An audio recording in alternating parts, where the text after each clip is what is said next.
You've started running and now you can't breathe. Now what? So I've got 3 tips in this. These all tie together, help to keep your mind and your body focused and calm so that you're not getting into that like hyperventilation state.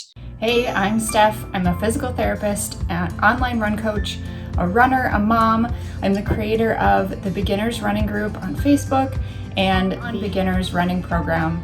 I have a love and passion for helping beginner runners and beginner again runners learn to love running, learn to be consistent with it, and learn how to get faster without getting hurt. All right, guys, welcome back. This is all about just breathing. Not something you think that you would have to worry about when you are running. Running is a very simple activity, right? So breathing should just come naturally, right? Should go along with the simplicity of running, you would think.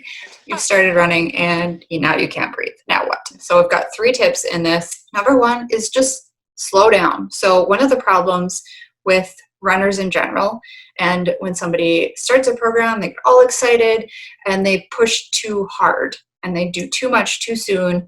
And that's where a lot of the injuries I see come in. And this is where a lot of breathing problems come in too. So you really, when you start, you need to build a base gradually and slowly, not only for your body, your legs, you're building a base for your lungs and all your breathing muscles too. So when you first start, you should be running at what we call a conversational pace, meaning you should be able to say a few words or sentences. If you were running with somebody, you should be able to talk a little bit without feeling like, like going like that, like I can't get a sentence out if I'm breathing like that. So you should be able to talk a little bit even. And it's okay to walk if you need to at first to be able to slow down your breathing until that gets a little bit easier. But biggest takeaway, slow down, build that base, and then gradually build it up. And try to breathe if you can through both your mouth and your nose. That is going to help you get the most amount of oxygen in. Number 2, I want you to practice belly breathing. And I've got some pictures here. There's another video here on going through exactly the technique for that. But basically, you're going to lay on the floor is the best place to start if you're very brand new to this, so you can feel what's going on. You're going to put a hand on your belly, hand on your chest, and you fill up your lungs, fill up your belly first. So we want your belly to rise before your chest rises, because what happens is when we breathe, if we're not using that big diaphragm muscle that sits right below our rib cage, that is the big breathing muscle. That's what's supposed to be doing all the work to help us breathe. If that is not working correctly, which is true in a lot of people, we end up using all the muscles up through here, which we call accessory muscles. So all the muscles in your neck and upper neck and shoulders. And when those start to activate and kick in, so think about that. So I'm doing this. If you've dealt with neck pain or shoulder pain, upper back pain with running, this might be why. If you're breathing with all these muscles, they're getting really tight. And if this gets really tight, it like automatically makes me anxious because it's harder to breathe. So if we can relax those, make our diaphragm work, which means you've got to work on pushing that belly out and in with breathing. That's going to strengthen that muscle. And if we can train that, starting laying down, working sitting, standing, walking, and then it will carry over into running. And then we're using that muscle more than these muscles, combined with slowing down from the first tip, then you can train these to stay shut off. And that'll help relieve any symptoms you're having here. It'll help calm your breathing and keep your breathing more where it's supposed to be. The muscle is supposed to be working is your diaphragm. So check out the video on how to belly breathe that's in this section also. And tip number 3 is finding your rhythm.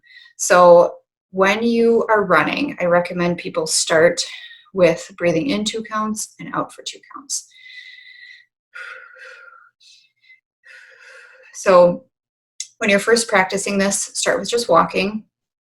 Have your headphones out so you can actually hear yourself breathe, and find the rhythm that works for you. Now, when you get into tougher workouts, you may have to change your rhythm, and you might want to experiment with other rhythms. So you might be more comfortable breathing in for 4, out for 3, in for 3, out for 2, if that's easier. When you're getting faster, it may become more of a 2 to 1. I mean, that makes, every time I do that, like I think of Lamaze breathing. But it's true. Like the purpose of that is to get in oxygen, breathe out the carbon dioxide, and you want to keep it controlled. So these all tie together. So slowing down is going to help keep you calm and controlled. Finding your belly breathing, being able to breathe through your belly with those proper muscles versus your upper neck muscles, that is going to help keep you calm, anxiety down, stress down. And then finding your rhythm and focusing on your rhythm will also help to keep your mind and your body focused and calm, so that you're not getting into that like hyperventilation state, that stress, anxiety state where you can't breathe. You need to keep everything calm and slow. And remember that you are in control of what your body is doing and how it is breathing. Don't let your mind and everything else take over. You are in control. You can keep your rhythm, so find your rhythm, go back to it as often as you need to, practice it as often as you need to, and over time and practice, then you won't have to even think about it. But if you find yourself going to that like hyperventilation state, gasping for breath state, go back to your breathing in, breathing out, breathing in, breathing out. Focus, control, and it'll calm everything down and make breathing a heck of a lot easier. All right, so here's the takeaways. Slow down, calm yourself, start with a slower pace and slower breathing. Practice your belly breathing. So set your timer. This is what I recommend. Set a timer just for 1 minute, because any more than that and you'll lose focus and whatever. But you can also think of it like meditating, which is really, really good for you. So set your timer for 1 minute, lay on the floor or sit or wherever you're at as far as being able to do this. Find that position and just work on your belly breathing. You're training those muscles to work for you in varying positions and with different activities. So work towards running. Don't expect your body to be able to do it right away. In walking even, because if you've been using all these muscles for all these years, then it might take some practice to get those to calm down and get your diaphragm to kick in more often. And then lastly, find your rhythm. Start with just a simple 2-2. If that feels comfortable and that feels natural, then just go with it. Start with walking, have your headphones out so you can hear yourself, and just try it for a little bit, and then go for your run. Same thing, you don't have to focus on it for your entire run, but focus on it for a minute or two, maybe while you're warming up, and then see if you can keep it, see if you can find it again and focus on it again during your run. And are you still on that 2 count beat, or practice with some other ones and see if something else feels more comfortable for you. Then play around with that and realize that as you are pushing yourself harder, if you're racing, if you are doing a speed work, if you're running up a hill, if you're going a little farther than your body is used to, you've increased your distance, you may end up getting to the 2 in for 2, out for 1. Your breathing's going to have to increase because you're going to need more oxygen. So just realize that, but don't get hyperventilated, don't get anxious about it. Just find that new rhythm and stick with it, and that's going to help keep you going, keep your body going for longer. So just breathe.